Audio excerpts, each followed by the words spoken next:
Hello students, आज हम हमारे पाठ्य पुस्तक संस्कृत शेमुषी का चैप्टर नंबर 6 भ्रांतो बालः इसका अध्ययन करेंगे। ये जैसा कि मैंने आपको जो गूगल मीट क्लास ली थी उसके अंदर आप लोगों को बता दिया था कि ये एक छोटी सी कहानी है भ्रांतो बालक, भ्रमित बालक। ये एक भ्रमित बालक जिसका पढ़ाई में मन नहीं लगता है, दूसरों जानवरों को वो किसी बगीचे में जाता है, बगीचे में जो जानवर उसे दिखते हैं उनको खेलने के लिए बुलाता है, लेकिन वो सभी अपने कार्य में व्यस्त होने के कारण उसके साथ नहीं खेलते हैं। फिर उसे पश्चाताप होता है कि सभी अपने कार्य में लगे हुए हैं और मैं अकेला केवल बिना काम के इधर उधर घूमता रहता हूँ। और फिर वो निश्चय कर लेता है कि मुझे भी विद्यालय जाना चाहिए, अपना काम करना चाहिए।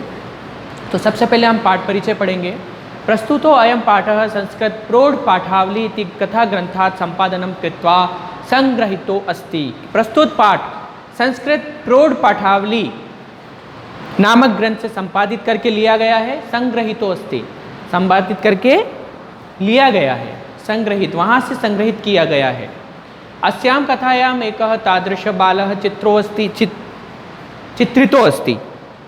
इस कथा में एक ऐसे बालक का चित्रण है, कैसे बालक का, यस्य रुचि है स्वाध्याय अपेक्षया क्रीडने अधिका भवति, कि जिसका मन अध्ययन की अपेक्षा खेलकूद में लगा रहता है, जिसका मन अध्ययन की अपेक्षा खेलकूद में लगा रहता है। सह सर्वदा क्रीडनार्थम एव अभिलषति परंच तस्य सखायः स्वस्य कर्माणि संलग्नाः भवन्ति। यानी यहाँ तक कि वह खेलने के लिए पशु पक्षी को का आह्वान करता है, उनको खेलने के लिए बुलाता है। अस्मात् कारणान्ते अनेन सह न क्रीडन्ति, किंतु सभी अपने कार्य में व्यस्त होने के कारण उसके साथ नहीं खेलते हैं। अतः एकाकी सह नैराश्यं प्राप्ति विचिन्तयति यत् स एव रिक्तः सन इतस्ततः भ्रमति। इससे वह बहुत निराश होता है। अंततः उसे ज्ञात होता है कि सभी अपने अपने कार्यों में व्यस्त हैं।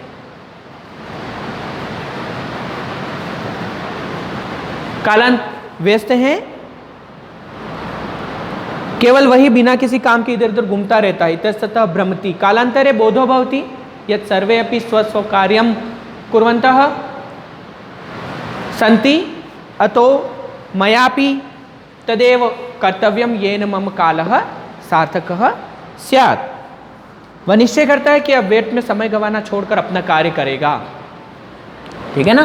कालांतरे बोधो भवति यत् सर्वे अपि स्वकार्यं कुर्वन्तः सन्ति, अतो मयापि तदेव कर्तव्यं येन मम कालः सार्थकः स्यात्। अब हम चैप्टर पे आते हैं।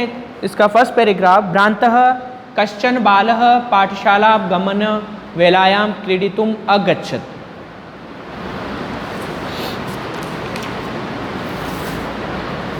भ्रमित हुआ कोई बालक विद्यालय जाने के समय खेलने के लिए निकल गया।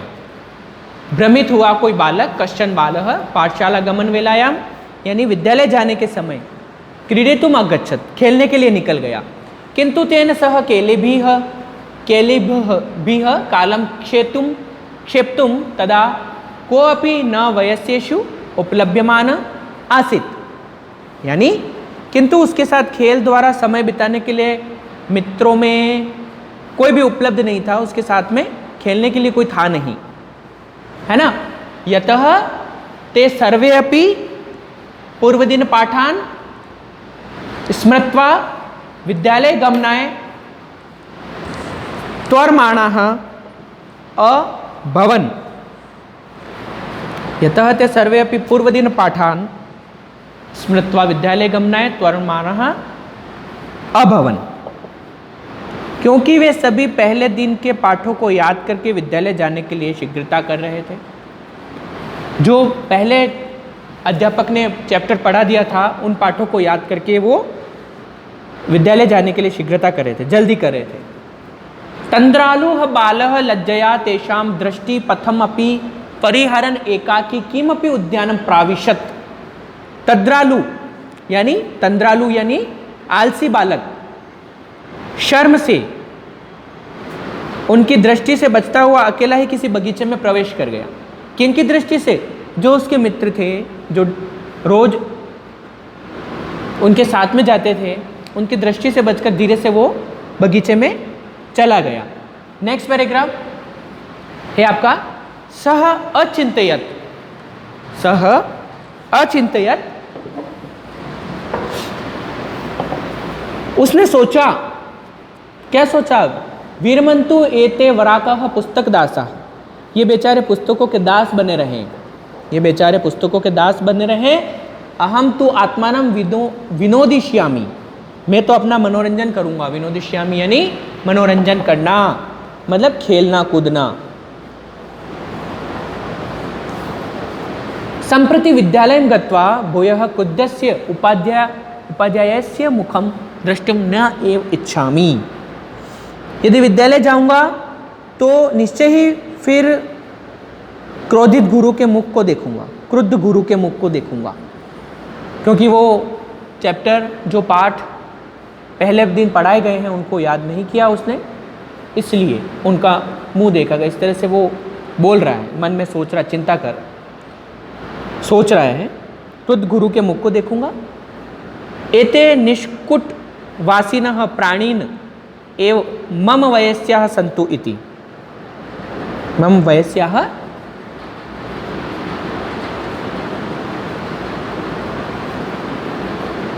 सन्तु इति। वृक्ष की कोटरों में रहने वाले ये प्राणी ही मेरे मित्र हैं, ऐसा वो सोच रहा है।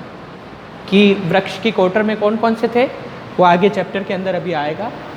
कौन कौन किस किस को वो खेलने के लिए आह्वान कर रहा है, बुला रहा है।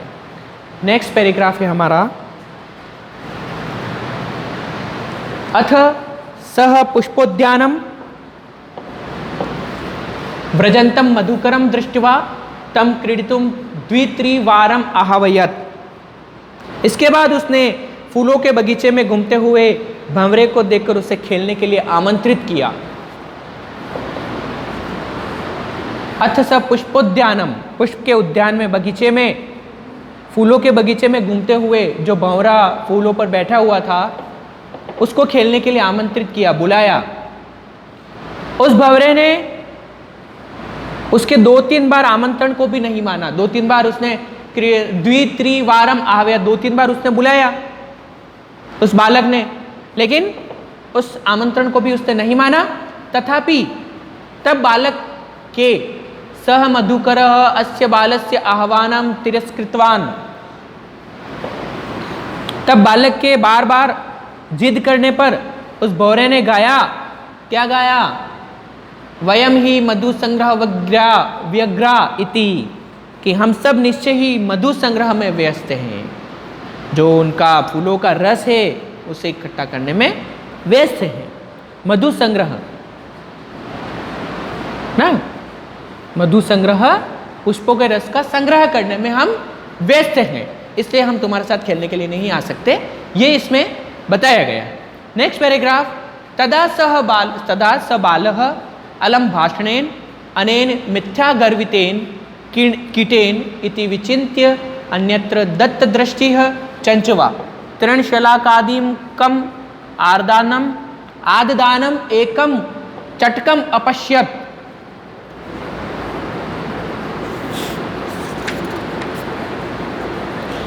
इस पैराग्राफ में ये बताया गया है कि जो बालक खेलने का इच्छुक है वह चिड़िया और कुत्ते को बुला रहा अब वो, किंतु खेलने के लिए उन दोनों ने अपने काम को अधिक महत्वपूर्ण माना।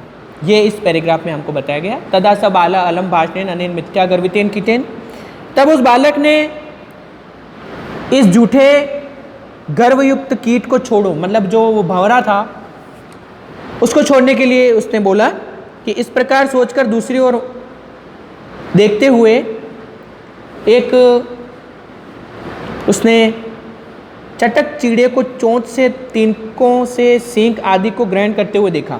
जो चिड़िया थी चटकम यानी चिड़िया, अपश्यत इसको देखा, क्या करी थी वो? तृणशलाकादिकम, उनको तिनके को ग्रहण करी थी, एक जगह से दूसरी जगह ले जा रही थी उनकी चोंच से। दत्त दृष्टि चंचवा, दांतों से और चोंच से।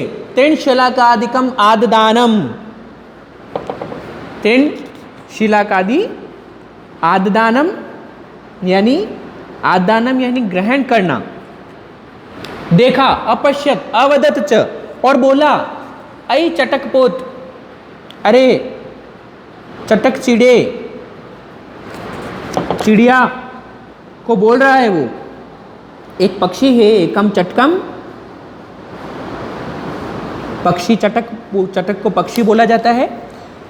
चटक चिड़े चटकम पोत, मानुषस्य मम मित्रम भविष्यसि, मुझ मनुष्य के मित्र बनोगे। मानुष्य यानी मनुष्य, मम मित्रम भविष्यसि, बनोगे के मित्र बनोगे। एहि क्रीड़ावह, आओ खेलें। एतत् शुष्कम तृणम त्यज स्वादूनि भक्ष्य कवलानि ते दास्यामि इति, इस सूखे तिनके को छोड़ो, मैं तुम्हें स्वादयुक्त खाने के लिए उपयुक्त कोर दूंगा खाने के लिए। वो उसे बोल रहा है, उस पक्षी को,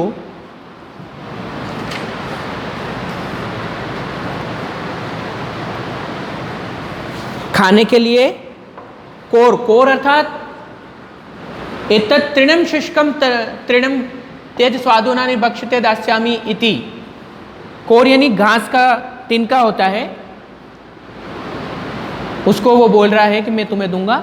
स तु मया वट दुमस्य शाखायाम निडम कार्यम, वह तो बरगद के पेड़ की शाखा पर घोंसला बनाना है तो कार्य से जाता हूं, ऐसा उसने बोला।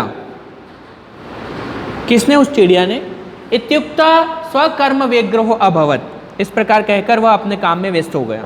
चटक चिड़ा, जो चिड़िया है, चिड़ा है वो, ठीक है। स्वकर्म व्यग्रहो अभवत, वो अपने कार्य में व्यस्त हो गया। इसके पश्चात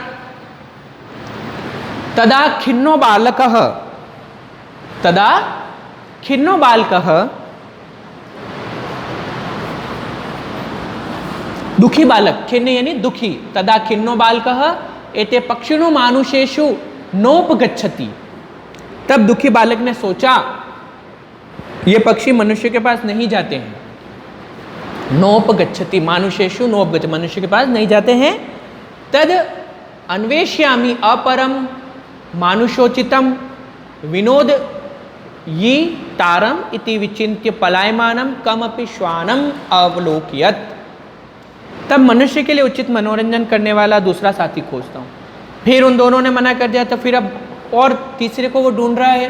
तद अन्वेष्यामि, तब मनुष्य के लिए उचित मनोरंजन यानी मेरे साथ खेलने वाला, है ना, विनोदयी तारम यानी मनोरंजन करने वाला, विचिन्त्य पलायमानम कमपि श्वानम अवलोकयत, दूसरा साथी खोजता हूँ। इस प्रकार घूमकर भागते हुए किसी कुत्ते को देखा। पलायमानम कमपि श्वानम अवलोकयत, घूमते हुए किसी कुत्ते को देखा। श्वानम यानी कुत्ता, डॉगी।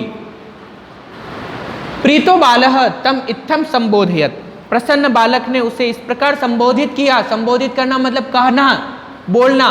रे मानुषाणाम मित्र, अरे मनुष्यों के मित्र, किम पर्यटसी अस्मिन निदाग दिवसे, इस गर्मी के दिन में क्यों घूम रहे हो, ऐसा संबोधित करके उसको बोल रहा है।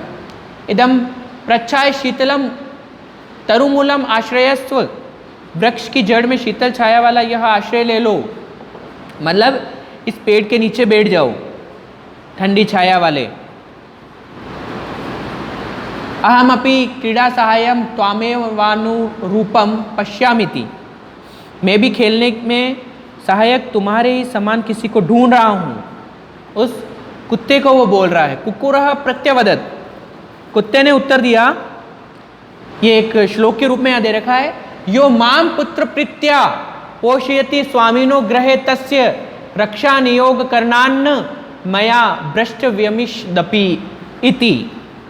क्या बोल रहा है वो? जो मुझे पुत्र के समान प्यार से पालता है, पोषयति यानी पालता है, उस स्वामी के घर में रक्षा करने के कार्य से मुझे थोड़ा सा भी नहीं हटना चाहिए। यानी उस घर, जिस घर के बाहर वो उसकी रक्षा कर रहा है, खड़ा है उस घर के लिए जिसके पास वो रहता है, वो स्वामी उसके घर में नहीं है तो वहाँ पर वो उसकी रखवाली कर रहा है, तो वो मना कर देता है कि उस स्वामी के घर में रक्षा करने के कार्य से मुझे थोड़ा सा भी नहीं हटना चाहिए, है ना। रक्षा नियोग करना यानी रक्षा के कार्य में लगे रहना, और भ्रष्ट व्यमिष्यति यानी थोड़ा सा भी नहीं हटना चाहिए। मया यानी मुझे, इति ऐसा उसने कहा, उस कुत्ते ने उसको बोला।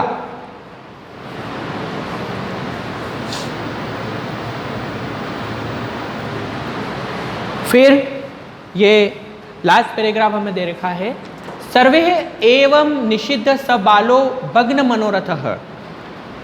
सर्वे एव, इस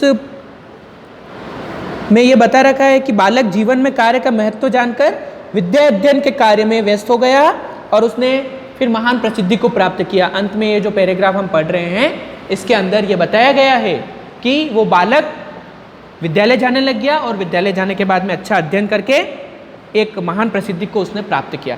सर्वे एवं निषिद्ध सब बालो भग्न मनोरथ, सबके द्वारा इस प्रकार मना किया गया बालक टूटी इच्छाओं वाला होकर कथम अस्मिन् जगति प्रत्येकम स्व स्व कार्यम निमग्नो भवति, इच्छा वाला होकर कैसे इस संसार में प्रत्येक प्राणी अपने अपने काम में लगा हुआ, इस प्रकार वो सोचता है। न कोपि मामी वृथा कालक्षेपम सहते, मेरे समान कोई भी अपने समय को व्यर्थ व्यतीत नहीं करता है, व्यर्थ में समय को नहीं गवाता है। नम एतेभ्यः,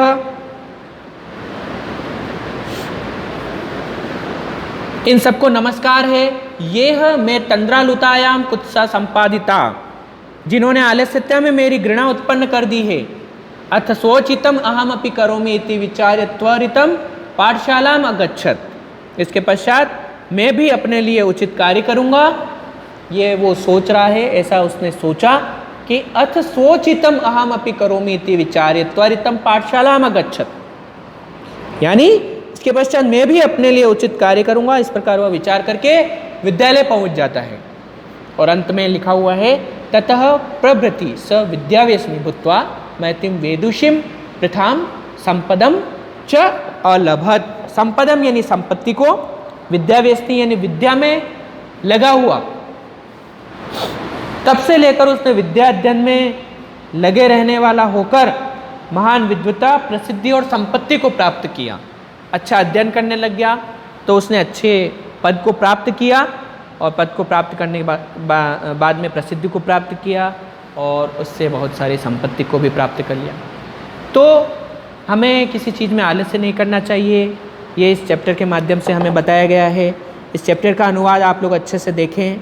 ये कहानी है, एग्ज़ाम में कहानी भी आती है, कहानी अपने शब्दों में लिखने के लिए आती है, इसका अनुवाद भी संस्कृत से हिंदी में करने के लिए आता है। तो इस कहानी में हमें यही शिक्षा दी गई है कि हमें अपने कार्य से विचलित नहीं होना चाहिए, हमेशा अपना कार्य समय पे करना चाहिए। यही इस चैप्टर के माध्यम से हमें बताया गया है। इस चैप्टर का अच्छे से आप अध्ययन करें